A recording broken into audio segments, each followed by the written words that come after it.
How did you get into the SAS? I grew up in a small coastal town in New Zealand. Semi-automatic weapons, 1, 2, 3 empty flatbed trucks. I was in the team house in Baghdad. Our cleaner, she's a lovely lady. She screams out hugely and engulfed in flames. He was a 10-year-old kid. And I said to the guard one day, why is he always in that car park? He said, no, that's the apartment building that him and his family used to live in. What, interrogation for 5 days? Yes. For a short time, I suppose. Myself and a few others, we became mercenaries. What did you see in Iraq? A lot of carnage, body parts. You see a lot of displacement. You can deal with that. What got me was the big lie that had been sold.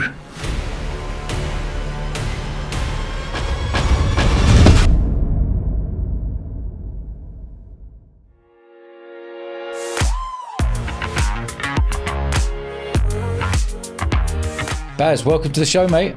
Hello, Dodge. Thank you. And I'm very pleased to be here. Yeah, wonderful. Really looking forward to this one, mate. Let's roll all the way back. Where did you grow up and how did you get into the SAS? I grew up in a small coastal town in New Zealand, in the North Island. And we sort of didn't have, many options as to what we wanted to do when we grew up. You had forestry, fishing, or military. And the military was kind of what our region was known for and to join from way back, Second World War, Batallion, all those sorts of days. So it was kind of just a logical progression that I wasn't going to work in the forestry all my life, and I didn't want to do fishing all my life. So if I wanted to get out of New Zealand, I had to join the military. Yeah. And how long were you in the military for? I was in the military, New Zealand Defence Force, for a total of 10 years. For 10 years. Yes. And how many years did you have to work up before you can actually say, right, I want to get into the SAS? You can actually go if you've got the capabilities, you've done 1 or 2 years in the infantry battalions, you can give the selection a go. However, back in the 80s when I was in, I joined primarily for a couple of reasons. One, to get out of New Zealand, and I wasn't going to be able to afford to do it myself. And secondly, we had a base over in Singapore in the 80s and that, so I wanted to go. So I joined the military with the intentions of going to Singapore, and with my third intention was after Singapore, join the SAS. Wow. And how long were you in New Zealand for? Were you up to did you go into the military at 18? No, I went in at about 20, 21. At 20, okay. And what was your movements before you went into the military? Were you thinking, right, I want a way out of New Zealand and get to other countries and travel? What was going through the mind? Yeah, well, back then getting out of New Zealand was a difficult prospect, and the people who did either went to Australia or if they were really adventurous, they'd come to the UK. Yeah. And going to Australia for me was just like going to a bigger version of New Zealand. It had no appeal. Also, it's quite easy to get stuck in a quagmire in the small towns in New Zealand, and I certainly didn't want to do that. So it was an escape for me. And I'd done fishing, I had done forestry, I had done the things that could get you stuck there, and I always had itchy feet. I always knew I was going to be living overseas somewhere or going overseas a lot. Hi guys, just giving you the quick heads up. We've just launched a new VIP membership on Patreon. This gives you exclusive episodes, behind the scenes footage never seen before, VIP community chat, and early access to all episodes. If you love what we do, for the sake of a cheeky pint a month, £5 a month, come and support the channel. It allows us to grow even bigger. I absolutely love New Zealand. Yeah. Yeah, I did it. I did 6 months out of there. Okay, do it? Yeah, did rugby season. Oh, yeah, for sure. Yeah, mate, absolutely. In Hamilton. Oh, really? Yeah. Okay. Yeah, it was basically a university town back then. Yeah, an English lad at the age of 18. It was ideal. Yeah. It's where Hamilton's where all our strippers come from. It's quality. They've got to get through med school, right? They got to get through university. So any stripper you find in Auckland, she's at university in Hamilton. So what was the movements for you then? So when you finished there, you were like, right, I'm going into the military. How many years did you do in the military, and what movements did you take after New Zealand? Where were you flying to? Where did you want to go to around the world? So I joined in it was January. It was January. I did my basic training, then core training, which was 6 months in total, and then I did in the last 6 months of that year in a rifle company down in Christchurch. I was there and luckily picked to deploy to Singapore, which was a 2-year posting, Christmas. And, young guy in his 20s, getting paid lots of money to go overseas and make an ass of himself. Yeah. We were all very keen to do that. But, it was during that time, it was fantastic, and we got on really, really well. But, as far as preparing yourself for SAS, for example, it didn't really help you because we weren't taught how to navigate. Yeah. And we were taught to follow because, we were in a section and we were in the jungle, very difficult to navigate through anyway. So as far as making yourself fit and seeing the world, from there, because from there, we'd go to Bali, we'd go to Thailand, we'd go to the UK, but anywhere around Southeast Asia. If anything, it got your mindset, well, it got my mindset prepared for coming back and doing a selection rather than sort of what I was going to do once I got back to New Zealand after my 2-year posting was finished. So where did you do your selection then? I did one in Singapore. Yeah. Very sort of, I just did it because a friend of mine was doing it. We both kind of knew we had no real possibility of passing for, again, we couldn't navigate. Yeah. And navigating in jungle is extremely difficult. Yeah. And so, and Friday night was always like happy hour. And so on Friday morning, we said, what, screw this. Yeah. Let's get back for happy hour. Yeah. But I mean, we still had a few months left in Singapore to enjoy ourselves. But when I got shipped back to New Zealand, once my time had finished in Singapore, I really didn't like where Batallion was going and what I was doing. So I said, well, my only two options is to try and pass the selection or get out of the army altogether. Right, okay. So I passed the selection. I did the selection and passed it. Luckily enough, the cycle, which is the second phase of getting in, was being held immediately after. Sometimes it can be a year, sometimes it can be 6 months.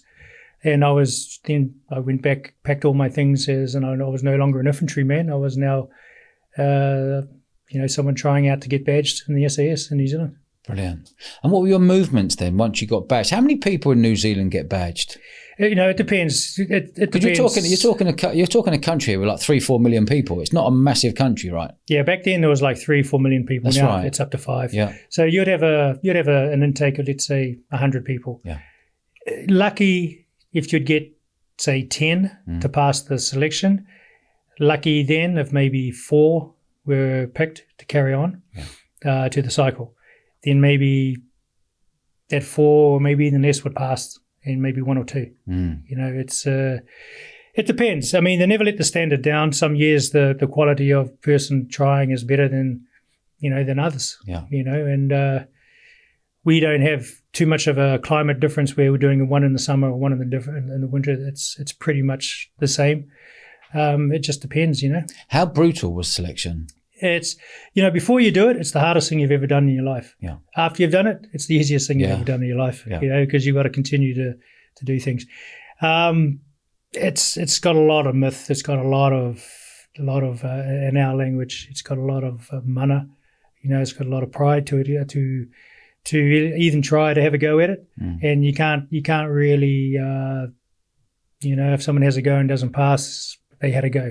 Yeah. Nothing worse than someone not having a go and saying, oh, well, I could have had a go, except for it wasn't my dodgy knee or whatever. But to pass it and to try it and pass it, it's a whole new level, and it depends on, it's more of a mental ability than a physical one. Sure, you've got to be physical, but if you're not mentally prepared for it, you're not going to pass it. Yeah. Yeah. So in England, they do the Brecon Beacons. Yes. And then they go out to the jungle. That's right. What was it like in New Zealand? So in 1994, just to touch on that, I was transferred to 22 Regiment as an instructor on one of their selection courses. It was the first time they had done a joint SBS or Royal Marine Commando joint Special Forces selection. So I did the Brecons and I did the... Oh, you did? Okay. Did the jungle with them. The differences are... and I'm not trying to slag the English educational system, is that when you do, this is the days before GPSs, right? So it was all map to ground and compass. And what year roughly are we talking? Early 90s? 1994. 94, okay. 1994. So after a day of tabbing up and down the Brecons and everything like that, which was very strenuous, of course, they'd come back and do lessons on long division.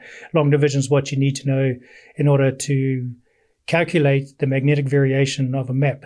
So then you can put the correct bearing on your compass, because then how this works is that a map is made a certain year. You may get the map and it could be 10 years old. By the time that map has been made, the magnetic variation of the planet's moved. So you have to work out through long division how much it's moved by and adjust that on your compass. If you don't, the point that you're pointing at is no longer there. It's over here somewhere. So if you go heading off in this direction, you're going to miss it. we learned long division at school. It was part of, so to us it wasn't that difficult. I mean, believe me, we know Einsteins, we're all pretty thick. Yeah. That's why we're in the military. But we had a better grasp of long division than absolutely, and then say my English counterparts who tried for it, who had no idea how to do long division. Yeah. So in the evenings, they would come back, do math classes, and then go out again and the next day. Where our one, it's once you start it, it's kind of you're out getting beasted until you finish. And but I mean, they're still both physically demanding and very hard. There's no denying it. It's just that ours is accommodated to the kind of people that we are, and the English one is accommodated to the kind of people they are. How tough was the jungle for you personally? I love it. When I first went over as a rifleman in the battalion, I just like, what is this? And at night, people don't understand or realize you cannot see anything. Right. Like that's how black it is. You get the phosphorescence of the bugs and the animals. It's all silver. I used to be a diver as well. So if you dive at night, all you see is silver going past you. The jungle is exactly the same. It's noisy, and then it's also deafening quiet.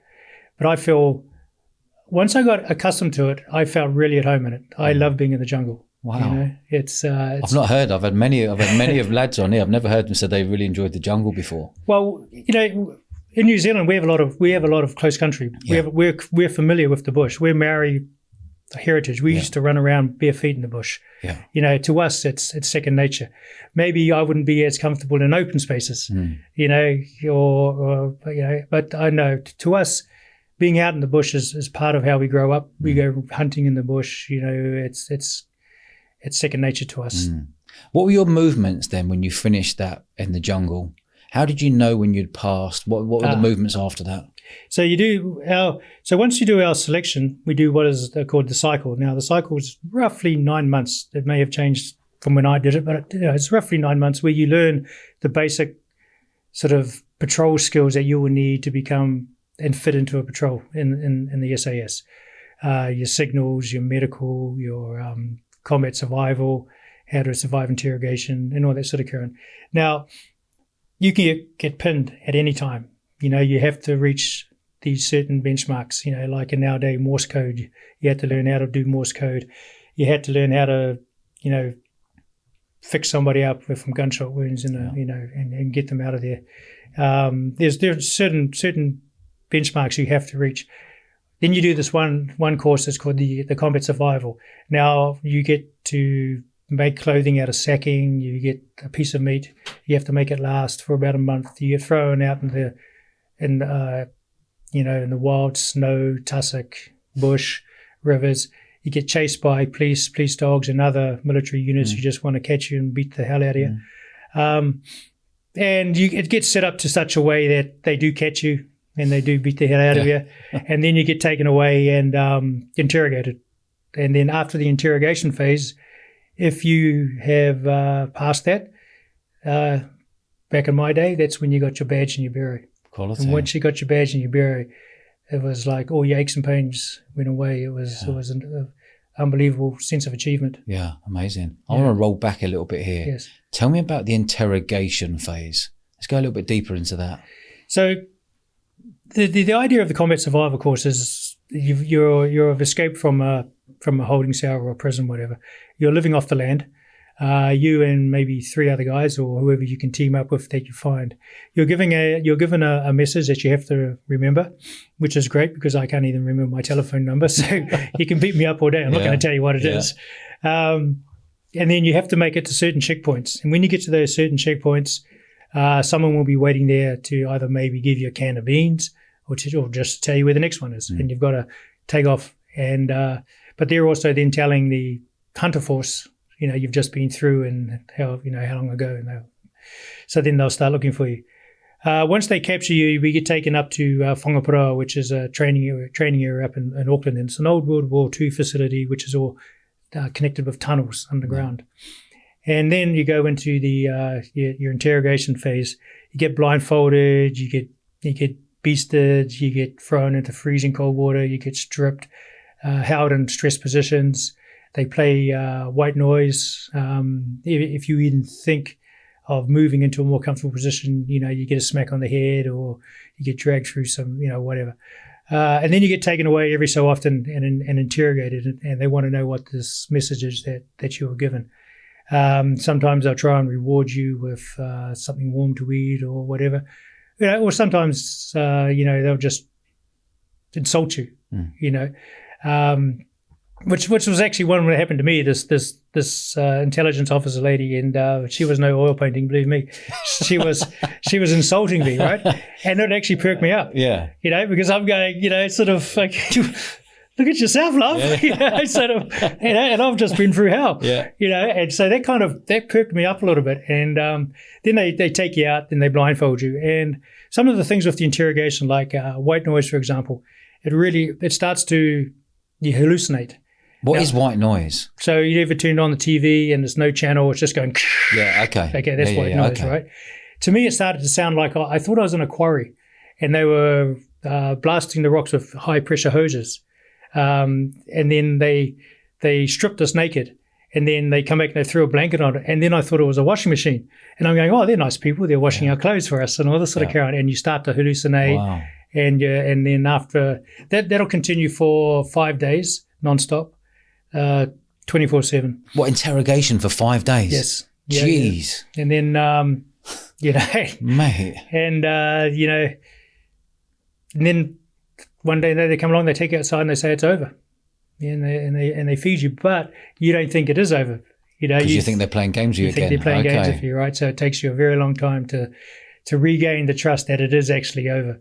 And so it really plays on the mind. What sort of things are they saying to you? Are they trying to get really in your head? Are they speaking about your family? Are they putting you down? Yes. Okay. Yeah. Give me an example. Okay, there's, like I said before, they'll insult how you look, or your, we know what your friend, he said, and he said that you were the one who had the information, and he said your mother was this, and all that sort of carry on, which is quite possible, but sort of, no, it's not. Yeah. It's just, but it's just a matter of staying focused, and the one thing I kept going through my head was, they can do all of this, but they can't kill me. I always knew this was an exercise. I never went too far down the rabbit hole of this is real. So you can do whatever you want. You can beat the snot out of me. You can't kill me. Yeah. Okay. So I just kept that as my focus during my my bouts of hallucinating about what was going on. Yeah. Did you know before you went in there that it was going to be 5 days? Yeah, well, we know from other guys who have done it. Okay. Yeah, we but you don't, and you think to yourself, 5 days, that's nothing, but it drags out. Oh, mate, 5 days must have felt like a month. Yeah, well, it does. Yeah. And you think, when I see you in civil shoot, I'm going to kick the shit out of you. Yeah, absolutely. I want to get you back. Yeah, I'm going to get you back for this. Yeah, don't worry. We harbour those thoughts for years. Yeah. I still haven't got it. Still haven't got over it. Do you still remember the names of the people who? I can't, because I couldn't even remember the message they gave me. Quality. What was your movements then once you got the badge? Yes. How proud did you feel knowing that you made it? You got into the SAS. Oh, tremendously. I had a mantra going through my head when I was the whole way through my selection and the whole way through everything. I used to say to myself, and what kept me going through the selection was, what sounds better to my sisters? My brother tried for the SAS, or my brother is in the SAS. And my older sister, she was already in the army. She was in the intelligence. Yeah.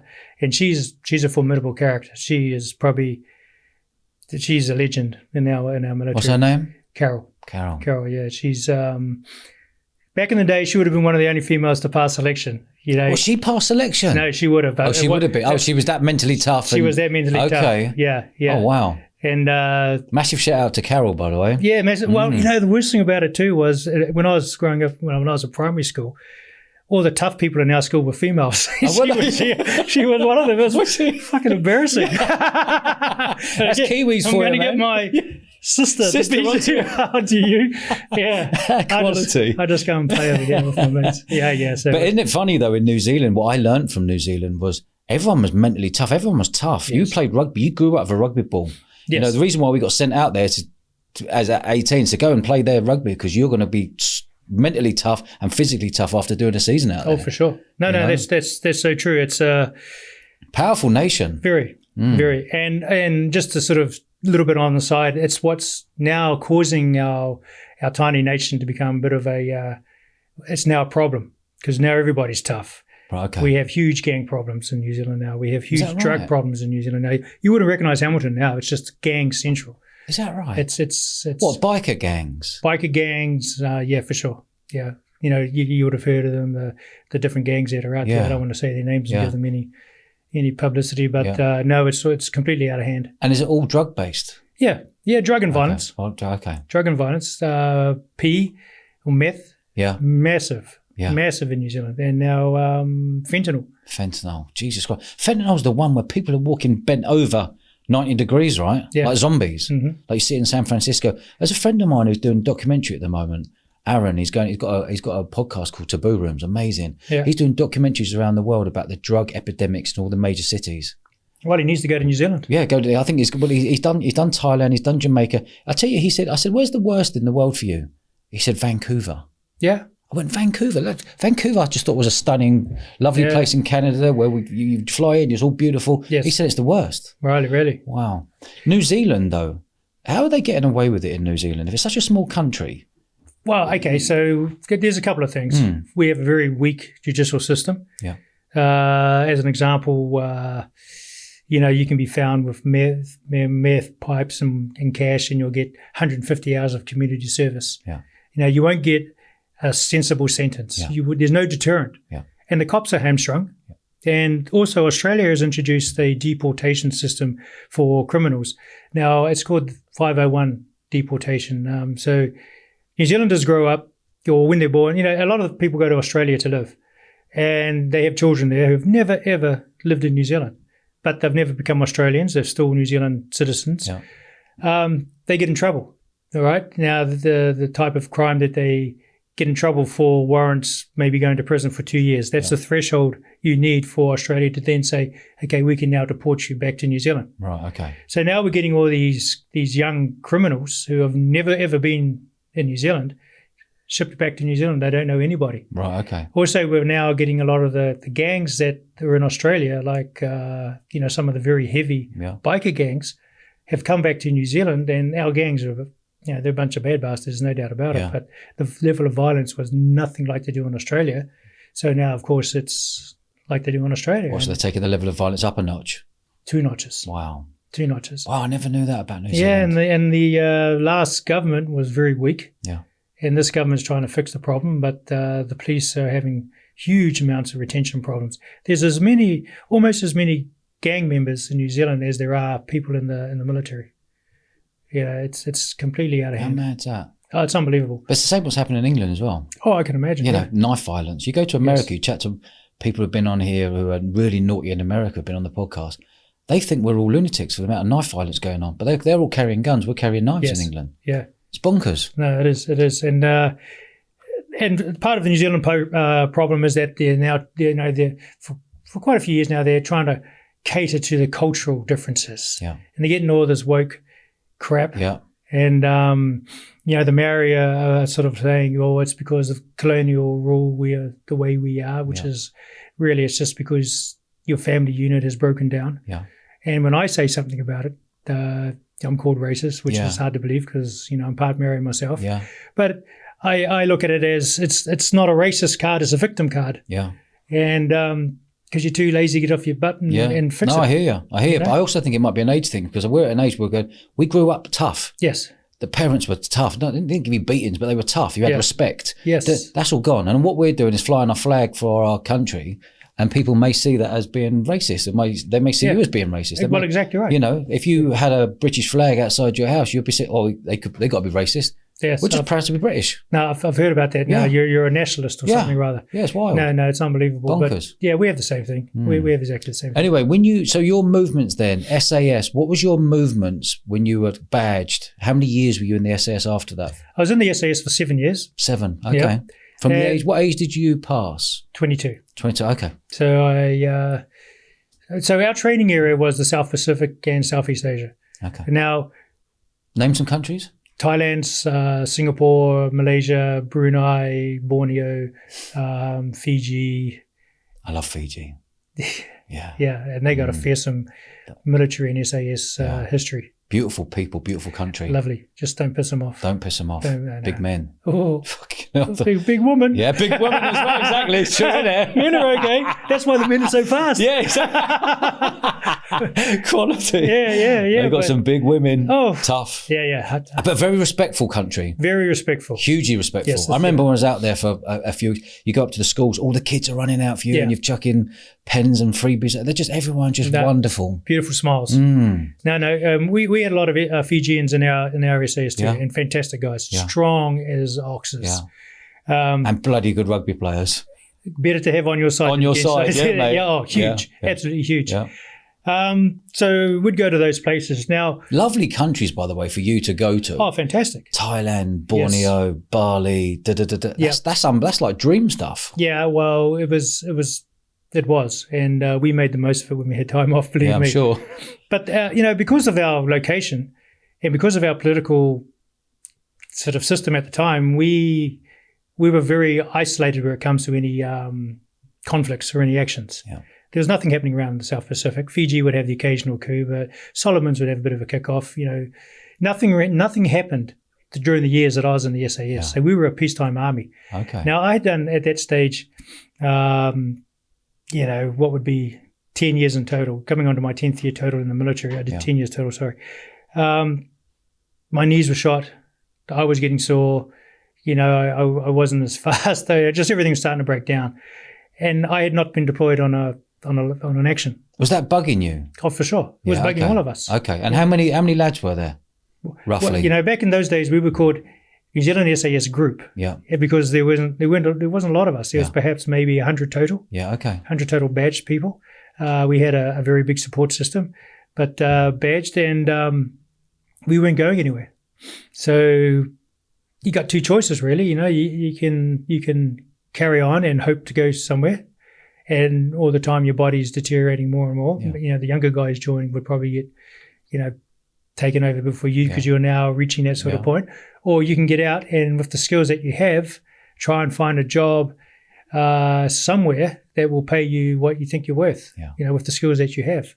So I chose that route, and that was 1995. I joined 85. I got out 95.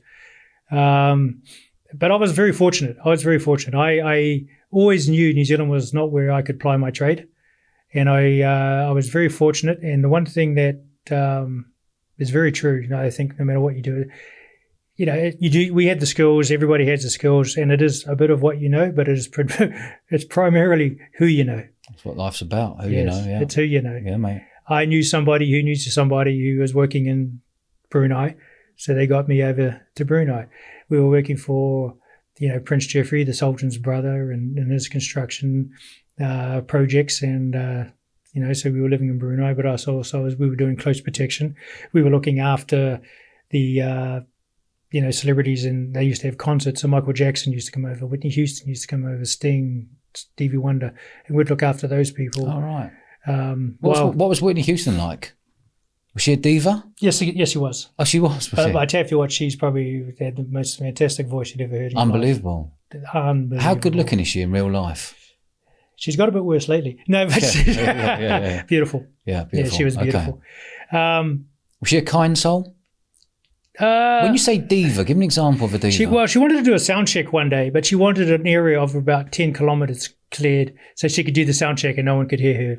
Well, that's impossible. It's a residential area, basically, or more or less, She had a few demands.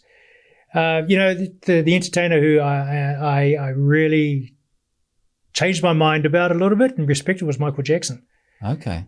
That guy was phenomenally talented. Yeah. And the difference from him off stage to on stage was like night and day. Yeah. Night and day. A true performer, a true entertainer, And, I never saw what they did in private. I only saw what they did while they were doing the shows and to and from. And it was once they came in, we looked after them. Once they left, we were back doing what we were doing. So it didn't hang around with them long enough to see anything what I would consider to be suspicious, but I could sort of certainly see his mindset. Yeah. He was very comfortable. When he was off stage, you'd say he was quite immature. Immature. Yeah. He was very childlike. Yeah. When he was on stage, complete professional. Yeah. You know, and gave a fantastic show. Were you, when you were in New Zealand and you were SAS and you were chomping at the bit, you must be looking at the British military going, I want a piece of that. Yeah, I did. Is that how it felt? Yeah, and we were able to come over, and we had to get out, rejoin the British Army and military, and then go over their selection. And we had actually had a few guys do that. So 22 SAS did have actually a number of New Zealanders in it, going through the years. You know, I did think about that, and did I feel like going for another selection? I'd also remember done the being a directing staff for the 1994, so I'd already seen what the selection was, and I had no problems. I didn't think I could pass that. But do I want to live in the UK? You know, do I want to be over this side? Well, do I want to sort of start? And I have to say, it's squatty life and military life is nice, but if you can apply your skills and get paid civilian money for it, it's even nicer. Okay. You know. Give me an example how much money you were on at peak in the SAS. Oh, well, compared to this is different times. Yeah. But. So we were the best paid unit in the military, for example, for our whatever rank was in comparison to, say, somebody else. We would be on, I'm not exactly sure of numbers. Let's say we'd be on double what somebody else was. And we had all the Gucci kit. All the perks. Yeah. And, you know, our military budget was was a lot higher, you know, and we were given, you know, we were the rock stars. Yeah. You know, wherever we went, you know. And so should be. Yeah, for sure. Most definitely. Yeah. Most definitely. What were your movements? Did you ever think, well, I want to get into Afghanistan or into Iraq or? It wasn't happening back then. Yeah. I was thinking I want to use my skills, but how am I going to be able to do it? Now, I became once you've gone through several years, you join the instructing phase. You become an instructor, as well as being in the squadrons. And I was our hand-to-hand combat instructor. And I learned my hand-to-hand combat skills from a guy called Jeff Todd. Then before that, we were doing Shooter-Gun karate. Doing what, sorry? Karate. Karate, okay. Shooter-Gun karate. What do you call it? Shooter guns? Shooter-Gun. Okay. Shooter-Gun. Okay. Totally ineffective. Ineffective, okay. Totally ineffective. Why? Trying to block a baseball bat with your arm raised above your head. You know, this sort of punching. Yeah, okay. You know, screaming out, you know, doing katas. Yeah. Totally ineffective. Yeah. You know, so you know, we need to learn how to fight properly. You know, this has to be taken seriously. And a guy called Jeff Todd came up. He was down in Dunedin in New Zealand, and his system of fighting close quarter battle, CQB, hand-to-hand combat, street fighting, dirty fighting, eyes, throat, knees. That's all you need. And he developed his system to suit the military, particularly us. Where it comes using weapons, not using weapons, and going after the points of the body that are going to work.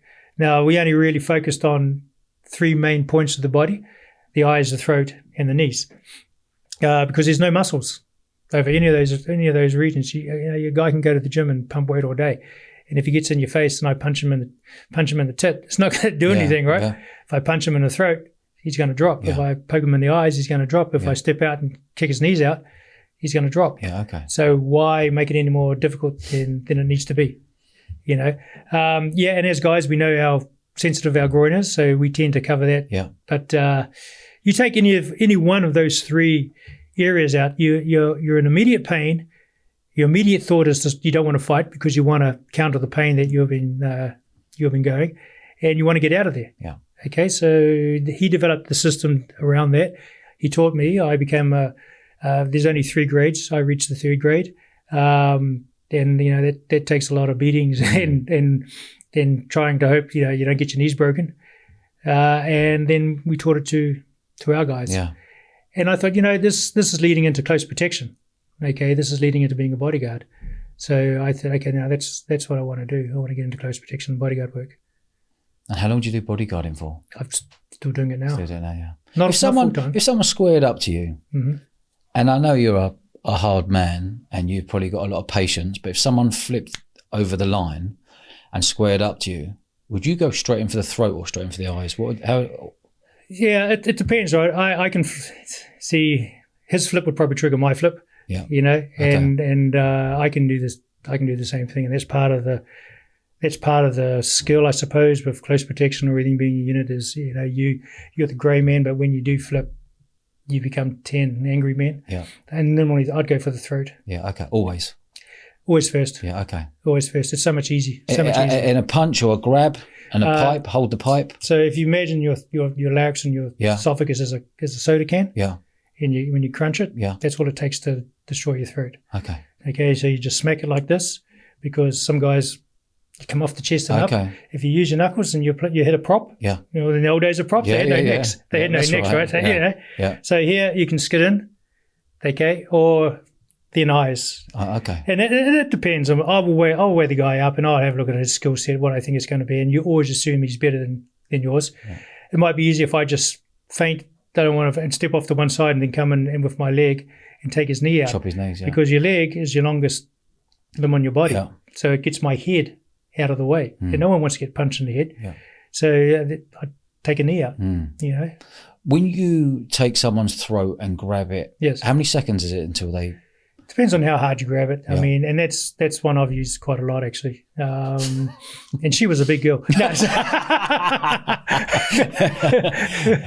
No.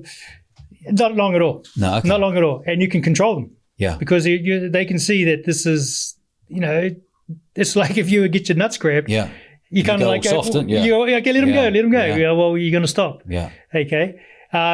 You have to know when to stop, because you can take it too far and do irreversible damage. Right. Okay. So if it's a work environment, you do it, and that's another thing. You have to be able to do it so you can get your client out of there. Yeah. Okay. Part of close protection is it is avoidance. It's complete, not part of close protection. A lot of close protection, all of it is avoidance. Read the situation, read the person, read the body language. I blend in as much as I can. I won't advertise myself as being a bodyguard, because that way then I'm now A target. the first target. Yeah. Because if you take me out, you get to the client. Yeah. So if I'm moving around with everybody else, What countries are you allowed to carry? none. No countries. No. Iraq I could, Yeah. because it was a war situation. Unless you're one of the sort of 3-letter agencies and you've got international agreements and whatever else, you aren't legally allowed to carry sort of anywhere. So you got to improvise. Yeah. So what do I improvise with? I use a carabiner. I always carry a carabiner on me and use it as a knuckle duster. A pen. Yeah. A pen in the eye or the throat. Yeah. Just you got to improvise. Yeah. I don't generally won't sit behind. I won't sit in the front seat often if it's a country that I'm not with and it's just myself and my client. I will sit behind the driver. Yeah. So that way I can keep an eye on him and he knows that I'm behind him. Yeah. Makes him feel uneasy. Yeah. And I carry a shoulder bag like everybody else does. And if I have to, just throw it over his neck and put it, stand on the bag, put it down. Yeah. I'm loving this. It's sort of, if I'm in the front seat, Yeah. and my client's the only one in the back seat, sure, it feels nice. You should be wearing, driver's hats and gloves, but I'm pretty ineffective. Yeah. Because hitting somebody like this it's doable, but it's not as effective. Have you ever been in a situation where you've nearly lost your life? Yeah, several times. Yeah, several times, and not through. In Iraq, several times, explosions and shootings. Drowning quite a few times. I used to be a diver. Just sort of, there's been diseases. I've had diseases where I've nearly died, as in like leptospirosis, nothing, cholera. What's cholera? It's infected water. Okay. And same as leptospirosis. Leptospirosis and cholera, like leptospirosis, for example, is when animals will pee in the water and you're going to drink it. Yeah. And you drink it. Yeah. Cholera is infected water, and same thing. It all it wants to do is kill you. I've been in some very, very dire situations. What about diving? What's a terrible situation been when diving? No, diving I've been lucky. Yeah. I've been very lucky. I've had vertigo and everything like that. And in the unit, which is again what we call it, you call ourselves, we have rebreather systems, right? So we can be down for 2 to 4 hours. Yeah. It's a closed circuit system. My diving buddy, because we only used to dive at night as well. So I was the team leader. I'm in the middle, and my buddies are team members are tied off to the side. I'm on the compass board, which means I'm the last one to get eaten by the shark, kind of thing, because that's all you think of. Mate, I did a night dive once in Australia, and I went down, and all I could hear was dun dun, of course, dun dun, dun dun dun. I literally was like, I did not enjoy it. Worst music ever. Worst film I've ever watched. Give me nightmares for 30 years, But my dive buddy next to me, we're only in twos this night. He got vertigo, and now he couldn't tell which way was up, which way was down. And because you're on the Draeger sort of diving system, you can only go down 1 atmosphere or 10 meters before... To clear your ears? No, that's the deepest you can go with the system. Otherwise, it starts to go toxic. Okay. And you're breathing in toxic fumes and stuff like this. And I could tell he was going down, and he was kicking down. He was frantically going down, thinking he was going to the top, right? And all of a sudden, we slammed into the bottom, and I had a look at my depth gauge. We were at 20 meters, which is very dangerous, right? So I had to get behind him. And this is complete darkness. And, get under him, from behind and just kick our way to the surface. And when I got to the surface, he was all, going in and out of consciousness and whatever else. So I, inflated our life vest. But the worst part was then, how do we signal the Navy to come and find us, our safety boats, right? And we have IR infrared silos, which are fantastic if you've got night vision. But if you don't, you can't see it. You don't know if it's going or not. So I'm waving in this night vision, have a strobe light and all this sort of carry on. And after about maybe 3 hours, bobbing up and down in the sea, this 30-grade Navy boat comes roaring up on us and picks us up. Bloody hell. Yeah. So that was a pretty close one. But in the unit, they were in the middle, sort of close protection. A few learning experiences, but nothing where I could say I almost died. Yeah, okay. That was more for Iraq. So tell me, how old were you when you went to Iraq? I was 39.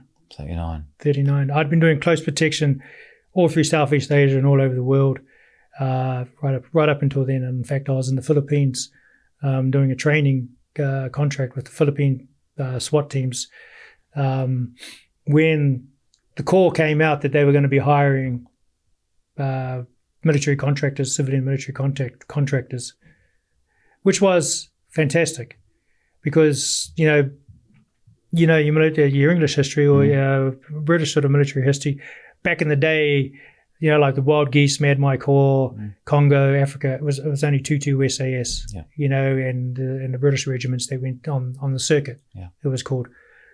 We were kind of left out, unless, of course, you knew somebody.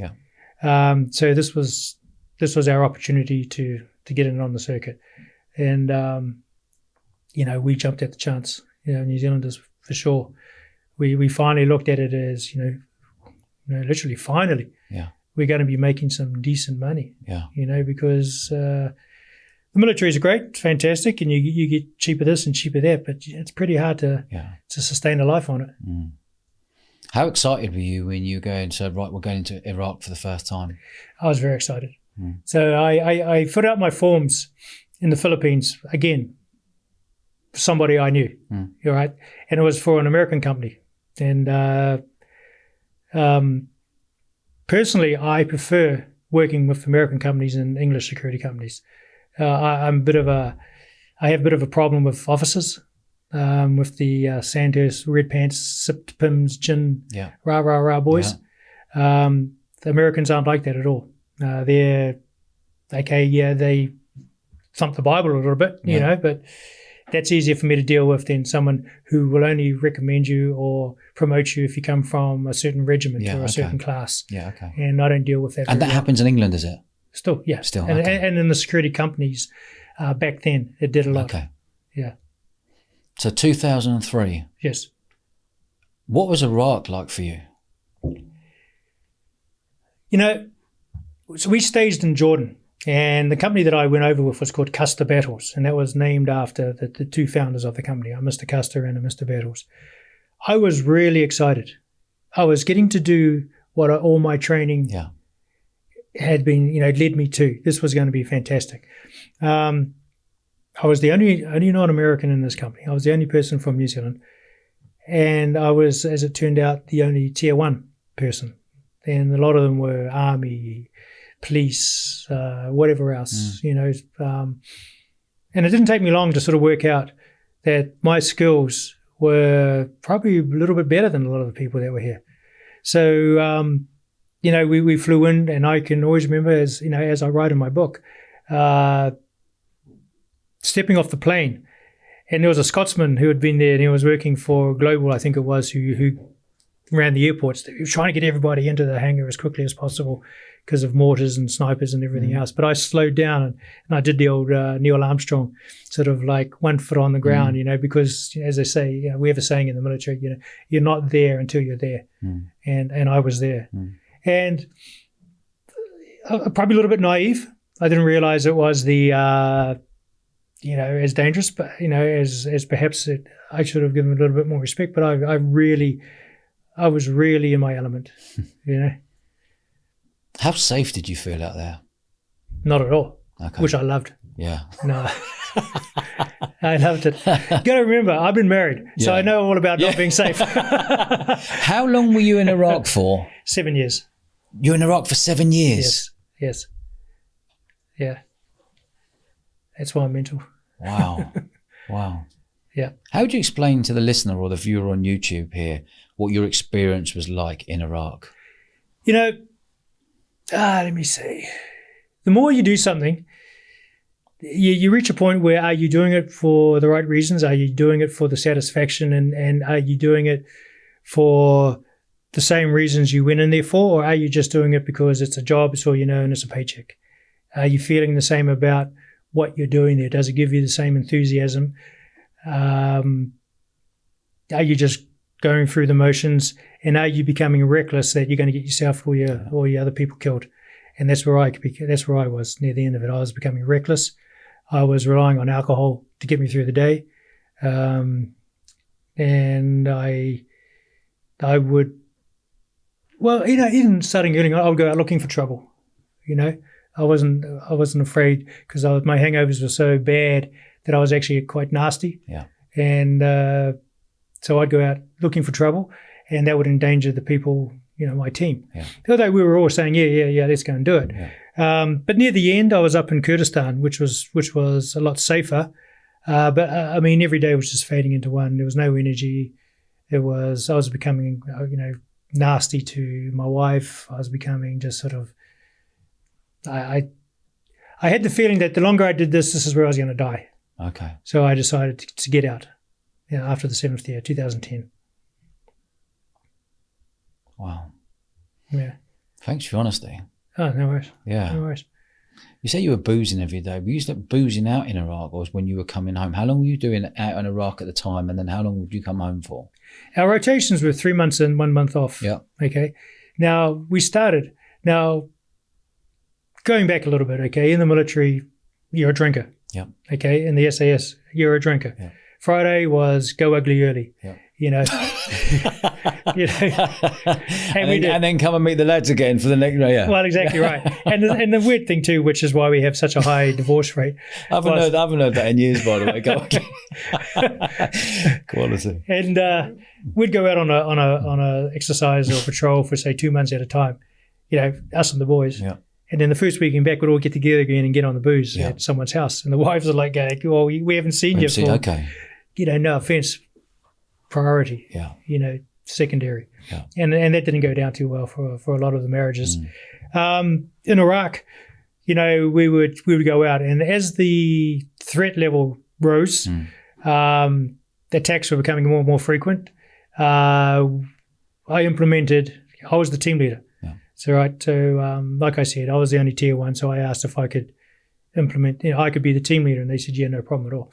So I was the team leader. So me and my guys would get out there, get a little white plastic table out, get the hookah, get the double apple tobacco, cool the beers, and I smoked cigars, so we'd have a few cigars, and we'd celebrate living through a day. Yeah. Now, the one thing I always enforced was that we knocked it on the head at 10 o'clock. But we did this every night because you just never knew, if you're going to be there the next day. Wow. You know? And it wasn't like you were just doing it to drink. We were doing it to literally, this family of brothers that I have is all I care about, you know? So when we do our 1 month time rotation out, it was stressful. You know, it was stressful. I couldn't sleep. It was too quiet. You know, I'd have nightmares. I'd be worried about the boys. I would then go out and get plastered, absolutely fucking plastered. And so I wasn't enjoying my time with my children. And as this carried on over the years, and my PTSD started to kick in, my time home was, I dreaded going home. I'd have nightmares. And again, like I cover it in the book, I actually took home some of my problems, and sort of were yelling at the kids about things, and yelling at my fiance, she wasn't my wife then, about things she had absolutely no understanding of. You know, and I was bringing it home with me, so I'd drink more, and I sort of equate the drinking that I was doing with depleted uranium. You know, which, you know, and I say depleted uranium because after Fallujah, where our guys got killed, the Americans went in there and they bombed the living crap out of Fallujah, and the ammunition that they use has a percentage of depleted uranium in it. Now it's a nuclear byproduct, so it never dissipates. So you get high rates of cancer, baby defects, and so forth. But it's on the ground, and if you leave it alone, it's fine. Now that's PTSD. But if you kick the sand, then it flares up again, and that's PTSD. And I sort of say you can cover the uranium, you can cover PTSD, but you can never bury it. And mine was getting to a point where it was really screwing my head. Now I've got it under control, but you never have it under control. It's got me under control. We play a city. You know, if I can prepare myself for, say, something like this, where I know we will probably address it, or I can keep it under control, but sometimes I can't. And it's just like that dead little kick in the sand. You didn't mean to do it, and then up she comes, it flares again. Are you still with the same woman? That I was, yes. Not my first wife, no. I mean, that fiance you just mentioned a minute ago, is that now your wife? What has she gone through dealing with you? Hell. Absolute hell. I couldn't be with my first wife anymore. Once she had 4 kids, she let her body go. No. Next. I'm sorry. Sorry, kids. And here's another thing too. I've got 2 sets of twins, right? Have you? 2 boys, 2 girls. Wow. Beautiful kids. Same woman? Yeah, my first wife, right? Wow. So I used to tell my kids, you know, it doesn't matter if I lose one, I've got a spare. You know, sort of like, so. How would you be? Give me an example how you would be to your wife at peak, to your wife and to your kids when you came home from Iraq. Were you just going, I'm going to go on the piss with the boys, or were you mentally abusive, physically abusive? No, what would happen was when I first got back, because my current wife, she was my girlfriend at the time, I would go to a hotel 2-3 nights just by myself, just to try and tune back into civilian life. But I really couldn't, because it was far too quiet. And I remember one early morning staring at the ceiling, like 3-4 in the morning, couldn't get to sleep. The police helicopter flew over, and then I woke up and it was like 8 o'clock. It was that familiar sound of the helicopter, boom, boom, boom, boom, boom, because we heard it every night in Baghdad. We heard it every night in Iraq, shooting. As you know, that became my lullaby. You know, the sounds of explosions and that sort of carry on. As an example to how I was with my children, I was very short. I would really try to want to be with them, but I also would look for an excuse not to. You know. And I remember one night we went out for dinner, and my 2 boys, being typical 10-year-old boys, you know, on the menu, I'll have this, I'll have that. No, I'll have this, I'll have that. And there's an experience that kicks me off quite badly, but I think I'm okay today. When we used to come back on our runs in Baghdad, there was a 10-year-old kid who used to hang out at this rubble, and it was just a destroyed car park. multi-leveled car park, right? And he looked exactly like Gollum from Lord of the Rings, completely filthy. And I used to see him all the time at night, and I would try and leave him food, but he would scamper back and he'd disappear into the bombed-out wreckage, right? And I said to the guard one night, I said, "Why is he always in that car park?" And you could tell he was gone. He was gone. He said, "No, that's not a car park. That's the apartment building that him and his family used to live in. It got hit with a bomb during the early times of the bombing of Baghdad, collapsed, and everybody that was in there that night is still in there dead. He was the only one who survived, and he keeps running in and out, and he's mental. He's gone. So that really, really still does. That's stuck with me. Yeah. So we'd be in a restaurant with my two boys who are, I'll have this, I'll have that, and then I could feel it build up, and then I snapped. And I said, "Will you choose something? There are kids in Iraq who don't have and I lost my shit. And then Jen, my wife, now, she put her hand on my knee and brought me back, and then I could see in my boys' faces, they were scared. Yeah. They were scared of their father. Yeah. And that would be, I wouldn't say often, but it was something I would have to internally fight all the time. Things like when Jen and I were driving, speed camera. Then I write this in the book too. Speed camera. I thought it was a IED. So I took off. And then Jen had to, get off the X, right? We're being attacked. So she's screaming at me to slow down, and I'm screaming at her. It's a fucking IED, blah, blah, blah. And then when she calmed me down and told me that it was a mobile police camera, I turned around. I was going to go back and kill him. Yeah. And I'm sweating, I'm shaking, I'm all over the show.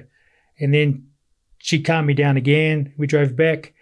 Nightmares, I'd be waking up exhausted, and she said, you were jumping around, you were screaming for me to grab ammo, you were, just. And the other thing too is I'd wake up, then I would just not feel like wanting to talk to anybody, like completely not say a word. Yeah. And there was no verbal conversations, but in my head, couldn't shut it off. Always talking. I'd watch a fucking pet ad on TV and start bawling, It was like, what's happening, It was crazy. With PTSD, there's levels on a scale of 1 to 10. What level do you reckon you were at peak? Yeah, I think it would have been close to a 10 at peak, for sure. What did you see in Iraq? A lot of carnage, a lot of carnage. That just comes with the nature of the game. You see a lot of body parts. You see a lot of displacement. That's okay. You can deal with that. What got me was the big lie that had been sold for people to be there. The amount of suffering by the normal Iraqi people, that they had been under sanctions for 10 years previous under Clinton and everything like that, which did nothing to affect Saddam and his family.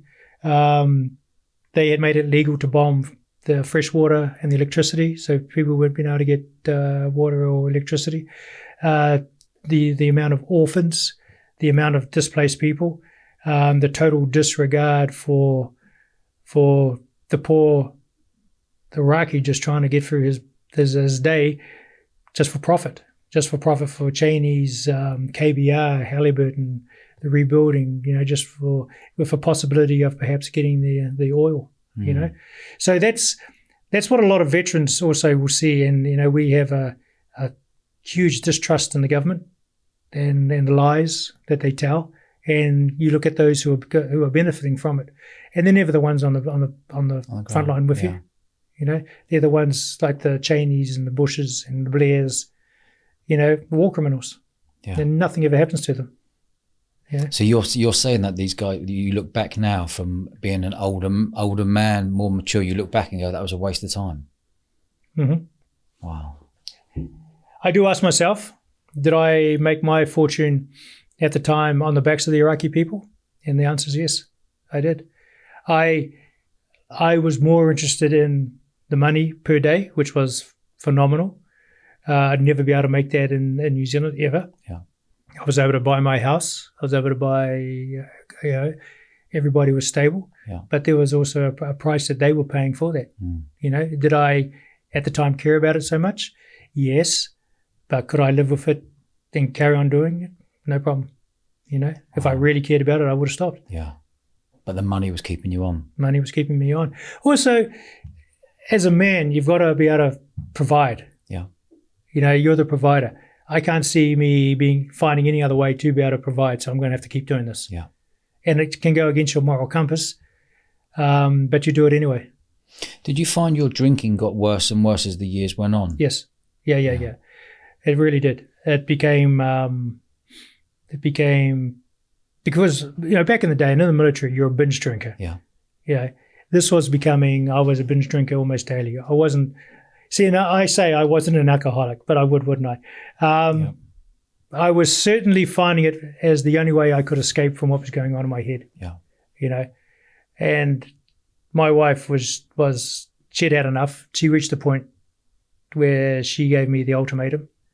One day when I was I was doing another contract in Central Africa, and it was just a matter of she had had enough. If I wanted to stay married and come back, I had to sort out my problems. I didn't take it seriously. Cheers, I'll drink to that. Yeah. And so she kicked me out of she said, don't come back until either at all or until you've got your problems sorted out. So being in Central Africa, after the contract, everybody flew off to wherever they lived, and I'm the mug standing in Nairobi with my thumb up my butt going, I have no home to go to, so what am I going to do? And that was the pivotal change in my life to get me on the road to recovery. Yeah. The different circumstances, which I find are quite interesting. And I put them in the book hoping that it resonates with somebody. Do you want me to tell it what it was? Yeah. Okay. 100%. So what happened to me was I got so drunk all the time that my emails were just ridiculously abusive. You're having an affair, you're spending all the money, you're the normal crap. Yeah. And then in the daytime, I'd look at my laptop with my one eye that could focus because that's how drunk I still was. And I'd look at the terrible, terrible emails I'd sent. The grammar was terrible. And I'm no Shakespeare, but it was, and I'd go, oh my God, that's terrible. I should have had a breathalyzer on my laptop. Yeah. She said, don't come back. So I thought, what do I do? I'm in Africa. I've rented a villa. So I went to the gym. I was still drinking. I met a group of people who were still drinking. So, that was a good way of being in a little bit of denial. I don't know anybody here. So I gave myself two choices. I can carry on drinking, start a new life, and just avoid the problem, or I can fix the problem. Do I really want to go back to this woman, or do I just want to move on? And I really wanted to go back to this woman, So I was fishing around in the villa one day, and I found a book called Shantaram by Gregory David Roberts, or Robert David, Australian. And I looked at the size of this damn thing, and it was like 900 and something pages. And I went, oh, I've got nothing else to do. So I started reading it. From maybe the third page in, it hooked me. His journey was exactly like my journey. I could, the similarities were amazing. He was running away from a problem. He was a heroin addict. Yeah. He went to India. He didn't know anybody. And it changed his life, seeing that the people in the Indian slums and back in those days, Bombay, and how they had everything they needed. And they were living fantastic lives with absolutely nothing or whatever else. I was very similar. I was in Kenya. I saw the people around me. They had everything they needed, with sort of nothing.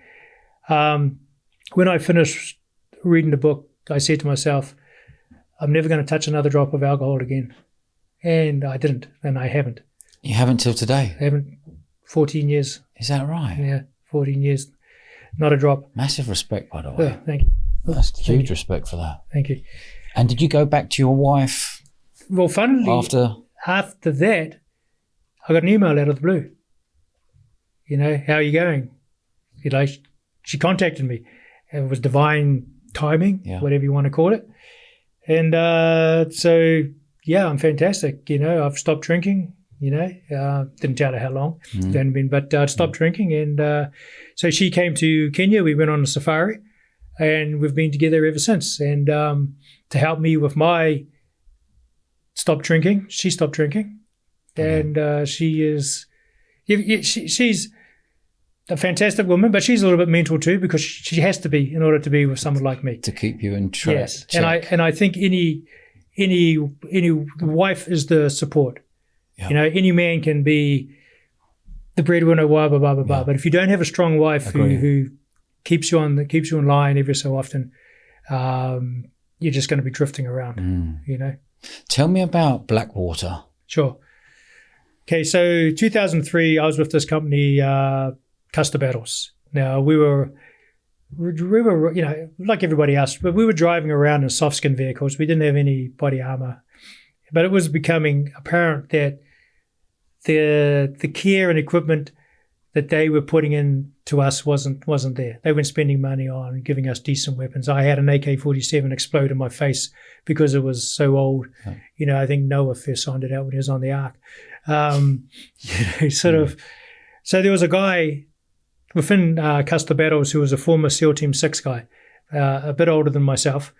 He contacted Eric Prince, the owner of Blackwater, at Moyock in the US of A, and he said, you know, there's real big opportunities here for a commercial side of the company, because at that time Blackwater was only doing State Department contracts and 3-letter agency contracts that required US State Department clearances, which you can only get if you're an American citizen, and they're very difficult. Doesn't mean you get a good quality of soldier or person, but you know, whatever. He said to Eric Prince, there's an opportunity here. Eric Prince says, sure, go for it. However, we're not going to support you financially or anything else like this until you prove that this can work. So there was meetings going on, and I mean, I knew this guy by sight and hello, but I didn't really know him. So I asked for an interview with him, and I had formed a really good friendship with 3 other American guys. We were the 4 amigos. We were trouble. And we did. We had a meeting that night in his room, and I said, you know, I'd really like to be considered to come over to this new company that you're going to form. I'll be the only non-American, as I am here. He said, yeah, no problem at all. And at that time, we were on $200 a day, which, believe me, was good money from what I was earning. Yeah. And he says, yeah, you know, I'd love to have you on, and we're not going to get any financial support, so we're going to have to use the money that I have and the money that you have to buy our daily living. They will be in a hotel, and we'll have the basics to keep us going. And if it works out, we'll be on $600 a day, which is like, jackpot. Oh my God, jackpot, exactly. Yeah. So, sure, sign me up. And then I said, well, you're tier 1, you know, SEAL Team 6. I'm tier 1 SAS. No offense, but do you mind if I'm the team leader? And he said, no, I have no problem with that at all. See, and I probably wouldn't have got that with a British company. Yeah. I probably would have got, my friend from another regiment, he's, you know, I wouldn't have got that. Yeah. That's why I like working with Americans. Yeah, okay, I get it, yeah. They're a lot more open. Yeah. You know, just to touch on that, an American will always, from my experience, if you're doing something, they'll say, oh, wow, how can I help you? Yeah. We have it in New Zealand as well. But generally, a Brit will say, oh, that's not going to work. Yeah. You know? Yeah. Well, why are you wasting your time? Yeah. You know, and I don't, it's very negative, and it brings everybody else down as well. But that's exactly the same in business. Yes. In America, people are like, yeah, go for it, mate. Fantastic. Yeah. Go for it. I want to see you succeed. 99% of people in Britain don't want other people to succeed. No. It's the mentality, isn't it? Well, it's tall poppy syndrome. Crazy. Tall poppy syndrome. Yeah. They don't want to see you succeed. Yeah. You know, if they don't want to bring you down. Cut you down, yeah. Yeah, so we went to the Alhambra Hotel in Karada in Baghdad. We formed the company. We did some runs. We got more and more contracts. Then we went home for Christmas, December 2003. You know, we were myself, maybe about 9 other guys, and this one other guy were the founders, basically, of if what to use a SEAL term, the plank owners of Blackwater Commercial. And then we waited to see if it was going to get financed by Moyock, and then I got an email from this guy. Yeah, they're going to put some money behind it. So I flew back, so grateful, because I had no money, to Kuwait, formed in Kuwait, and then I met some of the guys who we'll be driving into Baghdad with. Yeah, we went off, and then we blossomed from there. We got bigger and bigger and bigger and bigger, and everything was going really really good until our guys got killed in Fallujah, and that kind of really made it real. That made everything real, and that changed it. That changed the war for everybody. That one incident where our guys got killed, hung from a bridge, burnt, desecrated, torn apart. Everything changed for everybody. Thousands of people died for that on both sides. So hold on a minute. 2 of your men got hung from a bridge. Yes. And burnt alive. No, they were dead. So what happened was 4 of our guys go out. There was another contract that we had. Now they brought up a team to help man it, but for whatever reasons, I wasn't in charge of it or had anything to do with it as such. The team got separated into 2 lots of 2 soft skin vehicles per team. This one guy who I'd worked with quite extensively in another part of Iraq, he was in charge of this one team.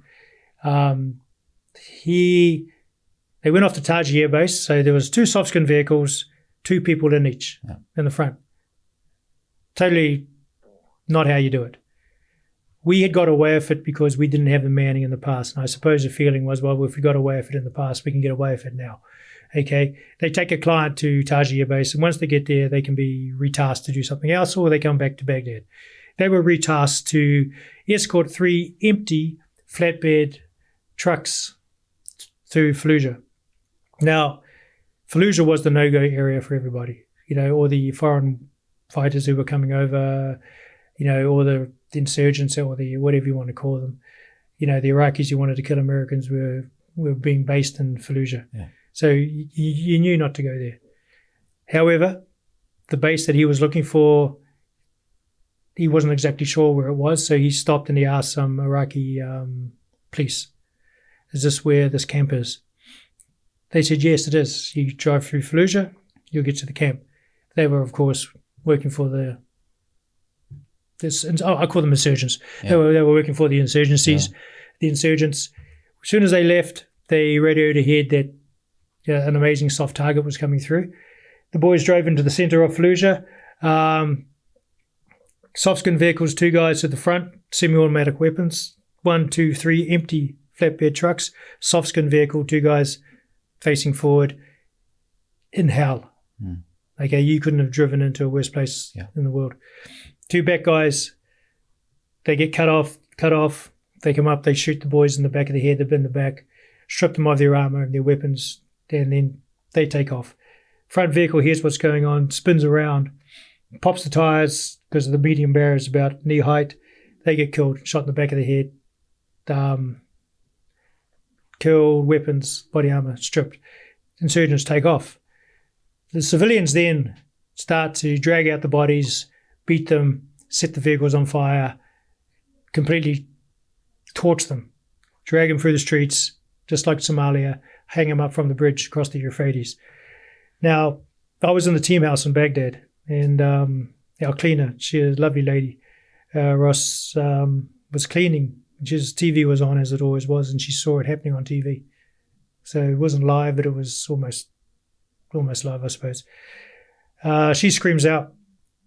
So myself and another guy go out and watch what's happening on TV, and by this time the vehicles are hugely engulfed in flames. It's all happening, the cameraman's walking around, and I'm looking around and I'm going, I think I recognise that vehicle. And then it moves up the street, and there's the body on the ground in the familiar sort of burnt position, completely blackened. They're beating it, they're throwing rocks and that at it, and I recognise the vehicle. They were our guys.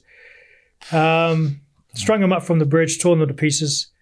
And then what that did was, that one incident caused the military a lot of problems. It caused everybody a lot of problems. But for me, it was when I changed from being a contractor, then for a short time, I suppose, myself and a few others, we became mercenaries, if you know the difference, kind of thing.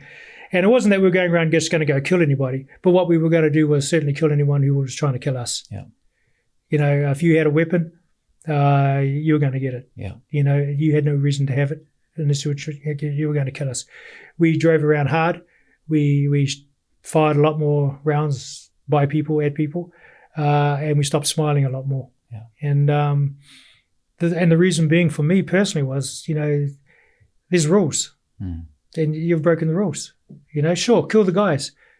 Kill us, kill me. Not a problem. But then to desecrate us like that, that's a whole new level of barbarism that I certainly didn't expect. So the gloves came off to a degree. And that was really, that's a mental thing that can take you down a very dark highway if you're not strong enough or not aware of it enough to bring it back. And you know, the military they had to go and get the bodies, and now everybody in America is going, well, we want revenge because of memories of Somalia in 1993 when the bodies got dragged through the streets of Mogadishu. You know, and that's when all the fat military and security experts come out sitting on the couch telling everybody else how to do it, right? But never be there themselves. But the Marines and the military had to go in there and clear Fallujah. First time was unsuccessful because the insurgents had prepared the whole town. So the second time was horrible for them, you know, because they had prepared it. They wanted to fight. Yeah. And it's a hard fight to win when your enemy wants to die, you know, and you're going into their territory. Yes. Yeah. Well, yeah. And this is what I used to say to one of the guys and he was one of the ones who was in Fallujah and got killed because what was his name? Jerry. And I said to him one time, I said, you know, you ever seen that movie Red Dawn, the original? And he goes, yeah, Patrick Swayze. And I says, well, do you get what I'm getting at? And he just totally didn't. The Iraqis were the Wolverines. They were fighting against the Russians who had invaded their country. Patrick Swayze and his team of football players who formed a resistance were the Iraqis.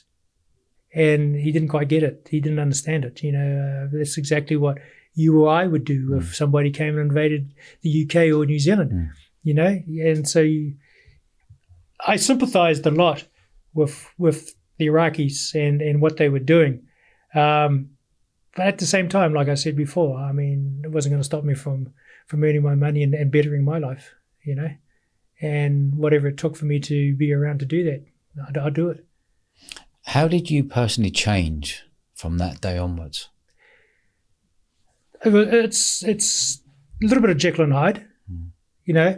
I instigated sort of 3 rules or so. Was when we sat around drinking at night, we never talked about the politics of it. We never talked about religion of the whole situation, and we never talked about family because, okay, the politics of it was, mine might be different from theirs. I'm not the American, you know, so I don't wave the flag as much as they do. The politics of it all. It was just a big mess, you know. And Americans are, you know, you're 2 teams, Republican, Democrat, whatever. Yeah. But and family, because we loved each other as brothers and we would die for each other as brothers. But I don't want to know about your wife in case you're dead, and I've got to go and tell her that, you're dead. You know, I'd sooner not know. You know, so we only knew each other as we knew we had families and we knew we had kids, but we didn't say, oh well, Jeannie's going off to so-and-so with so-and-so to school. Oh, that's nice. I don't want to know. Yeah, okay. You know? Did you find that you became colder? Oh, yeah. Yeah. Yeah. It was, it's a coping mechanism. Yeah. You know, you become colder. And that's where the difficulty is. It's like a snake shedding skin from going home, wearing civilian clothing, to coming back and putting on basically what I would class as war clothing, and that feels so much more natural than the civilian ones. And you get it. You're at home. You want to get back because you want to be with your brothers. Yeah. You wouldn't want anything to happen to them while you're away. You know. Did you find your family came second fiddle? Yes. Yeah, for sure. You know, when our guys got killed, the chaos of everything that was happening. It took 3 or 4 days before I could actually get around to sort of calling home to see how they were. someone else would have probably, because from the same company that I'm from, then my family knew it was that company. It didn't dawn on me to call my family to say that I'm okay. My concern was more about the guys, and then like 3 days later I called and my mother was in hysterics because she thought I was part of that, and she was very unhappy with me. But anyone else would have thought, well, priority is, okay, I better go and call the wife or the kids and whoever and say that I'm okay. It didn't dawn on me. Yeah. That's a dangerous mind. Yeah, it is. It is. What was your movements like as soon as you knew they'd been hung from the bridge? What were your movements after that? What were your operations? What were you thinking? What were you thinking of going to do? If you saw the wrong person, you're going, bam, good night, next one. Did you become super switched on to getting revenge? Well, no, that was the thing we had to try and avoid, and I had to fight it myself, was revenge. Yeah. Okay. If you go down that slippery slope, highway, it's no coming back. I mean, we had no rules of engagement. We were contractors. George Bush had said, basically they can do whatever they like. Why? I have no idea. But that didn't mean we would go out and murder people. Yeah. We weren't murderers. That's a whole different kettle of fish. No, what we did was we rolled a lot harder, for sure. We took less chances. But at the same time, the insurgency upped their game. So we upped our game. Okay. So we both elevated our games of trying to kill each other higher than before. Also, there were lots of foreign fighters coming in from anyone who wanted to kill Americans, Chechnya, these sorts of places. And what they brought over was military training because they'd been fighting the Russians and everything else like this. So Iran was supplying a lot of the weapons as well. So the weapons were pretty good. We weren't facing the Iraqi shoot and scoot or just have a spray and try and run away. We were fighting people who were then doing military tactics, using the same as us. Excuse me. Because I always treated it as a military operation. Okay, I briefed like it was in the military. We may have been civilians and we were in civilian clothing, but it was a military operation. There was no I trained every Friday with my boys, and I trained harder. We did it, and I treated everything like a military operation. Briefed before we went out, briefed when we got back. Not every team did that, and some of the teams paid the price, the ultimate price for not doing that. Because when the shit hit the fan, they all fell apart. Yeah, we were. I was lucky that, and I think it's a tribute to our unit. That's how we are in the unit, and I think Special Forces in general, which is why you're there. You've reached it, you take the pride, so you make sure that you fulfill and you stick to the ethos of it better than, say, if you're just an ordinary infantryman who doesn't have any responsibility or stuff like that. So the responsibility was for me to get my guys out and get my guys home. So I took it very seriously. Did you ever think about death? Yeah, all the time. I suppose why I was having shit dreams. Yeah, nightmares. It's always there. And when you think about it the most was normally the last day before you rotate out. Yeah. So I'm rotating out in a week, for example. That week is hell. Yeah. You think, I don't want to go on a run because I'm going to get killed. Just in case, yeah. But you have to, and you still do. But, and I was the team leader. So I was like, I had to, stiff upper lip, as it were. Yeah. Get on with the jobs. And then the drive out to the airport, I'd be pricking myself. Yeah. Because I don't want to get hit, not until the plane had circled, got out, and landed in Jordan that you could kind of relax that you're out of there. So, and you're thinking about it all the time. Also, when it does happen, you're grateful it's somebody else and not you. Yeah. As bad as it is. It may be somebody that but unfortunately better than me. You come a little bit, I don't know, so survivalist or callous that way, but that's another way of thinking too. Yeah. Have you ever been on your knees? Sorry? Have you ever been on your knees crying, wanting to get out of somewhere where your life has flashed past you? No, I haven't been on my knees crying. And believe me, I've shed a few tears. No,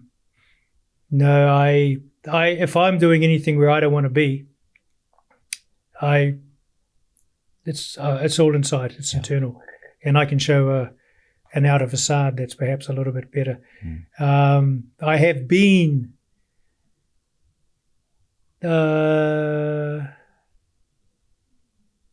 You know what? Sort of. When I was in Kenya, and my wife came over, I didn't want to be there anymore. I wanted to go home with her. You know, so I kind of felt that way. I suppose it's close. I didn't want to be there anymore, and I don't know if I cried, but I just wanted her to know that I didn't want to be doing what I was doing anymore. Have I been in conflict situations where I didn't want to be? No. You know, the opposite. In fact, I had a sort of a bit of a warped feeling of being alive. You know, being alive, and you know, adrenaline was flowing, knees were shaking, but you know, as long as you can, it's almost like this is what I was meant to do. You know. So. When you land back, have you seen any of the wives or kids of your friends who had passed away? No, I haven't, luckily. Now, I got my best friend over to come and work for us in Blackwater as well. Great guy. What's his name? Lionel. There's a great story about how he comes over and how he gets his call sign in the book too. And he hates it. But, you know. I tried to delay his coming over because I started thinking, well, what if he comes over? Because by that time, it was really starting to hot up. It was getting really dangerous. And I'm going, you know what, I'll just wait a week or two and then it'll calm down. Well, it'd never calm down, you know, so who am I fooling? So I told him, I rang him up and I said, you know, I'm trying to sort of wait for it to calm down. And he said, no. It's never going to calm down and it's up to me. If I want to come over and risk it, then it's on my back. It's not your back. Okay. Don't feel guilty about it at all. Did you ever say to him, it's on your back as well, mate? Like, I would love you to be here, but I don't want to be the person calling you up to come over here knowing that you... Yes. Yeah, okay. Completely honest. Yeah, okay. Completely honest. And which made it also difficult when I would rotate out and he was still in. Yeah. You know, then I would pop in to say hi to his wife and his kids, you know, and it wasn't like I was bringing the sort of the bad news. You know, everything's good. Yeah, everything's good, you know, and there is that. So I haven't seen any of the wives, and particularly the wives of the people who were killed in Fallujah. Just sort of on that, the night before they went out on their mission, I got to meet one guy who I'd never met before, and he was brand new to the company. His name was Wes, and Wes was Hawaiian. Yeah, he was from Hawaii, but he was a ranger, used to be. So someone goes, "Oh, there's another Kiwi upstairs." Oh, that's unusual. But so I went upstairs and I met, well, Wes, you know, he's Hawaiian. Him and I are both browner than everybody else, which means that we're a lot better looking than everybody else. So we started talking, and you know, we have very similar cultures and upbringings. Yeah. You know, we both had that sort of thing about, you know, whānau, you know, mana, the spirit, everything that sort of makes us very similar. We had a few whiskies, and then he told me who was in charge of their run, the guy Jerry, who I'd worked with before and sort of had my very serious doubts about. And then he gets killed the next day or the day after. You know, and he's not one of the ones hung from a bridge, but he's on fire. They've blackened him out, you know. And there's like, you know, wow. And he'd showed me photos of his kids and things like that, you know, and good-looking kids, you know, very proud. And that hit me pretty hard as well, you know. One other guy I brought over from another company, Pete, he was an Australian. He was working for another company. It was custom battles, believe it or not. I met him in a town called Kabbalah at a meeting. He was there by himself. He didn't have any other people. It was just him and his driver. So I said, screw that, come over to us. He eventually came over. And then he came over one time and he was at the team house just come back from Australia on his leave, and he was a little bit sort of sad and jaded. And I thought, what's up, bro? And he didn't really want to talk about it. So he got a bottle of whiskey, went up on the roof, drunk himself. Next day, he went to the camp that he was with. A week later, he's back at the team house. He'd done. He'd pulled the pin, and he left. A week later, he shot himself in the head. Oh, man. And I got him over as well. So, those things kind of play on you. Mm. And since then, guys have died, cancer, suicide, and whatever else. But during that time, it's sort of, you don't want that guilt. Well, you don't want that feeling. Yeah. Have you ever thought about taking your own life? I'm a Libra. Yeah. Please. Stubborn, no way. Yeah. No. Have I thought about it? I thought about if I was to do it, how would I do it? And that's about as far as I've got. No, I've never thought about taking my own life. What I do know is that, males commit suicide far higher than females for reasons, whatever, and it changes nothing. Yeah. She's going to move on. She'll find someone new. Yeah. And her life will continue. And you did it for what? To prove a point? Yeah. Do I have the pain in my head like some of the soldiers and veterans who do it? I don't have that. No. I don't have that pain. What, today? You don't have the pain? No. Good. And even back then, Yeah. I didn't contemplate suicide. Yeah. I pretty strong sort of constitutionally, and sort of I know I can get through things. Mm. And I have a very small group of brothers, friends Brilliant. that we can call each other Yeah. and talk to. Not even 5 people. Yeah. And that's all you need. enough. That's all I need. That's all you need. And if we have a problem, we call each other. Yeah. And we can get each other through. So after your 10 years, when you left the military, what's been your movement? Mm-hmm. So now I'm not drinking. The world is a safer place. Isn't it funny though, when you stop drinking, or there are people we've had in who stop drinking, people who become alcoholics, you don't realise you're an alcoholic until you're drinking on Tuesday, Thursday, Wednesday, Tuesday, Thursday at home, then going out on the weekend. Yeah. It's actually the fear of people get of actually giving up drinking, Yes. thinking it's going to be boring, but actually your That's life right. gets better. That's right. And a lot of people think that, and I did too. I'm not going to be the social butterfly. Yeah. I'm not going to be the funny guy. Yeah. I'm not going to be able to ruin all the choruses, verses to songs because I only know the chorus, sort of, That's so true, isn't it? sort of Linkin Park's now safe because I'm not going to destroy their songs. Yeah. How am I going to cope? And you have to, I adjusted, I coped. Okay, I don't go to, I don't socialize in pubs or people. I drink non-alcoholic beer, which is, thank God it came around when it did. You do wonder that, and you think, but you have to adjust to it. If you're really serious about it, you adjust and you adjust your life to it, and it's not that difficult. And in fact, it becomes a better lifestyle. Comes empowering. It does. Nothing worse than a drinker who still drinks going, "Oh, I wish I could give up like you did." Yeah. Well, you can. I mean, but it's up to you when you want to do it. Yeah. And there's a slight envy to the fact that, particularly somebody like me, that I was able to do it. Because I'm the horse that you could take to the pond who would drink that one. There's one more over there. And that I've been able to give up is that a lot of people I know, particularly in the military, are going, I don't drink as much as I used to. Yeah. There's always an excuse, isn't there? Always. Yeah. There's always something. Yeah. But you adjust your life. You don't go to pubs. You don't socialise with drinkers. Or if I do, I'll say hello and then I'll leave after about. Dip in, dip out. Dip in, dip out. Mate, 100%. I my pant size dropped 2 sizes. The amount of money I didn't blow. Yeah. No more guilts. Yeah. No more fear. And no more apologies. Yeah.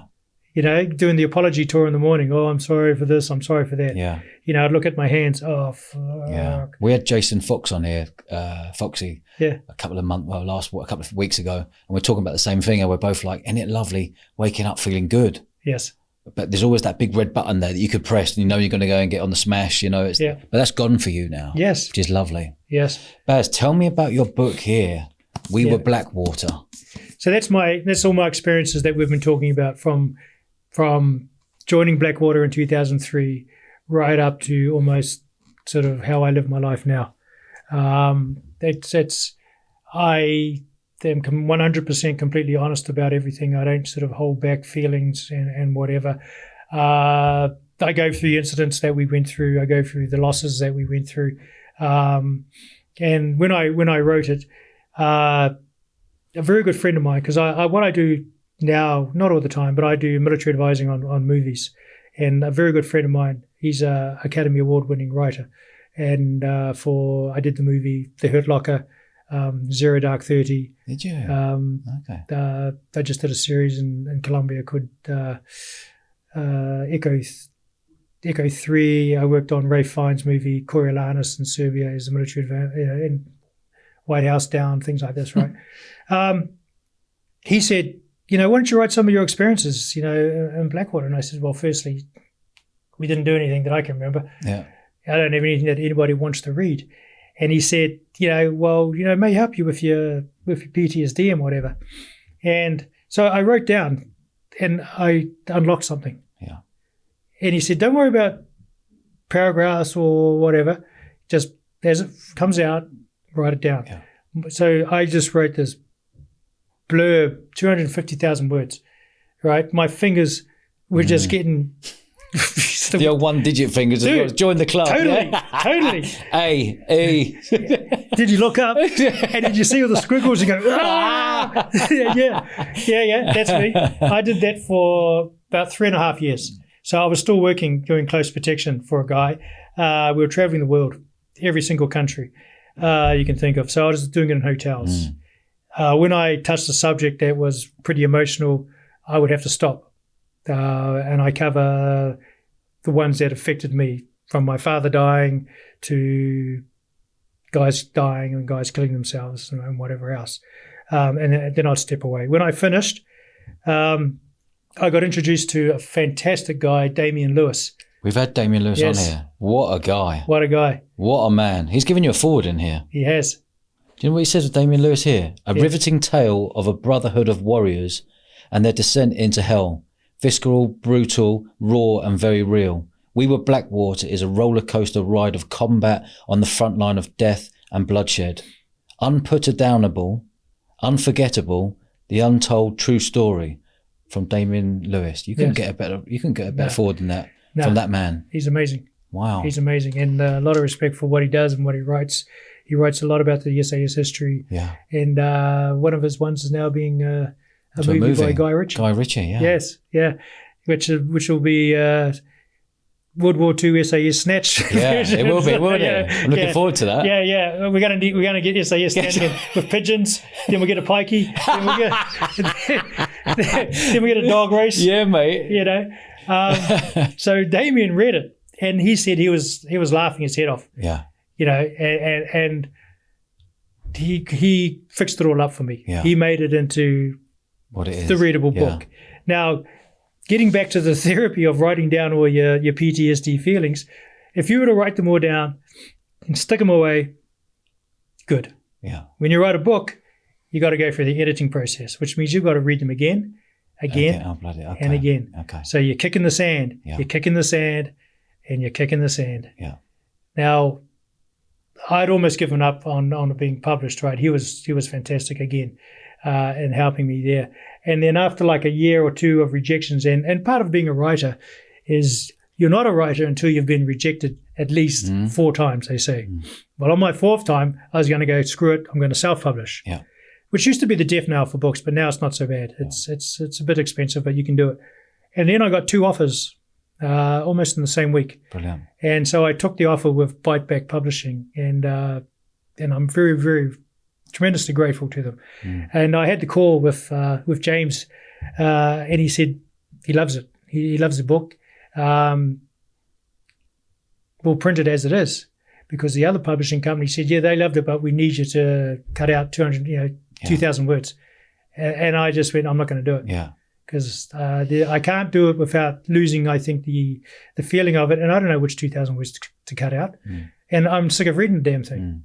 So Biteback published it, And it came out in August of last year, and they sent me my copies, and I held it in my hand, and I'm like going, wow, And one of the reasons I wrote it was it's a legacy project, because I can't explain how I am to my children, and I certainly can't explain to my grandchildren. But now they have a record as to why their father and their grandfather was such an idiot, or the way I was, perhaps, and that to a degree immortalizes my story for them, so they can get an idea of what I went through and perhaps why I was the way I was as they knew me growing up.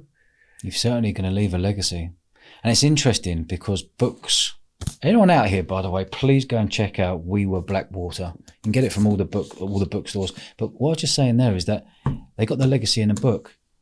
They've now got the legacy in voice. Yes. With a podcast that will be around and it's evergreen for the next 100 years. And that's where I've got to thank you tremendously. And, there's a lot of stuff on the web maybe I don't want people to see of me. But this is, again, one of the ones where I'm sort of very proud to. When I do these, I've done a few podcasts, mate, and I tell you, when I started off, I had no clue what I was doing, what I was saying. I didn't know what was wanted of me. And I've done some recently where I've perhaps gone in and I'm a little bit flat, or I've been a little bit emotional for different things, and it just depends. But to have this opportunity and this forum and this ability from yourself, for example, to do this for people like me is something that was not available when it should have been available, particularly in the days when men didn't talk about it, men didn't cry about it. To be able to open up and not be criticized or chastised for shedding a tear about things that you've done, or opening up, or looking weak. Our fathers or grandfathers would look at us and go, "Oh, it's not how you do it, boy." Well, that's why they were the way they were, which is perhaps why we are the way we are. And if we can not make our kids soft by it, but just to see that we are human as well, and it's we may prevent a lot of the youth problems that they're going to go through. Agree. You don't have to be the hard man. You're not a hard man. You're hiding something. You're scared of something, which is why you're acting the way you're acting. Agree. And podcasts like this sort of show people like myself and your other guests who perhaps are hard men. And I'm saying I am, but the guests that you have are hard men, but they're also humans and they're fathers. And below it all, they're also really soft, and they could be little boys that haven't dealt with trauma in the past. That's exactly right. And that's exactly right. This has been a really powerful episode, Baz. Thank you. I've really, really enjoyed it. You're a humble human being and a hard man at the same time, which is a lovely combination. Thank you. Just before we finish up here, have you got any last words to say to your kids and wife? I write in the book. You look under the dictionary for absent father, and there's a picture of me, except that the picture's absent. I do regret not being there, and that has played on me, sort of all their lives. And a friend of mine says, you keep thinking about that, but you are where you are now because of what you've done, and I have what I have because of what I've done. I'm grateful for modern technology. I can call my kids anytime I like now from all over the world. I'm in a position now where I can fly home to my kids, or they can come and see me. Before I couldn't do that. Couldn't afford it. It was impossible. Give them a call. I was an absent father, but before, where they would have blamed me, now they understand. Yeah. Now for my wife, you keep going the way you're going, you'll stay my wife for a little bit. There's many people want to take her place. No. I'm very grateful to her too. Yeah. If she hadn't given me that ultimatum, who knows? I'd be dead by now. Yeah. I'd be dead in Africa. Yeah. And she was the one thing that made it worth me going through what I went through to stop drinking. And without her, and without her support, and without her telling me to shut the fuck up every so often, I wouldn't be where I am again today. Yeah. Massive respect to your wife. Well, yes, totally. Massive respect for you to coming on here, because what this will do, you'll help hundreds of thousands of men who will listen to this And write comments below on the YouTube and thanking you. Well, Yeah. I hope so, because we need each other. Yeah. And one thing I'll say to people who are going through what I've been through and what I go through, you're not alone. Yeah.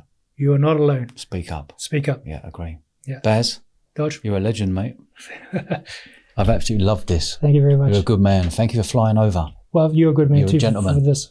Thank you. Lovely. Good man. Cheers, Baz. Cheers, brother. Take care, mate. Hi, guys. I hope you enjoyed that as much as I did. Can you do us a favour and subscribe to the channel? It's totally free and it massively helps our show. Cheers, guys.